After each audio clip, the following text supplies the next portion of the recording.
আসসালামু আলাইকুম সবাইকে। আজকে আমি রান্না করছি নারকেল লতি। তো প্রথমে আমি সরিষার তেল নিয়ে নিয়েছি এবং তাতে কাঁচামরিচ এবং পেঁয়াজ দিয়ে নিয়েছি।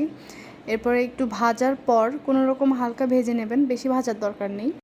এরপরে হাফ চা চামচ লবণ, 1 চা চামচ হলুদ এবং মরিচ গুঁড়ো দিয়ে নিয়েছি। তারপর নারকেল আগে থেকে ব্লেন্ড করা ছিল, সেটা দিয়ে নিয়েছি 2 টেবিল চামচ এবং এরপরে ভালো করে নেড়েচেড়ে সবগুলো একসাথে কষিয়ে নিয়েছি। 2 থেকে 3 মিনিট কষিয়ে নেওয়ার পরে আমি এখানে 1 কাপ পরিমাণ পানি ব্যবহার করেছি।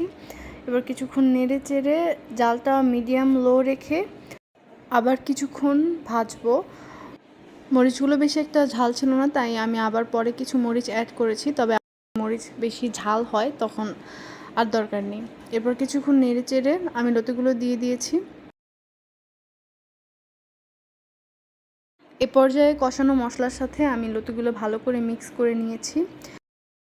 মেশানো হয়ে গেলে মিডিয়াম লো আঁচে 7 থেকে 8 মিনিট কুক করলে তৈরি হয়ে যাবে নারকেল লতি। Hope you like it and don't forget to subscribe.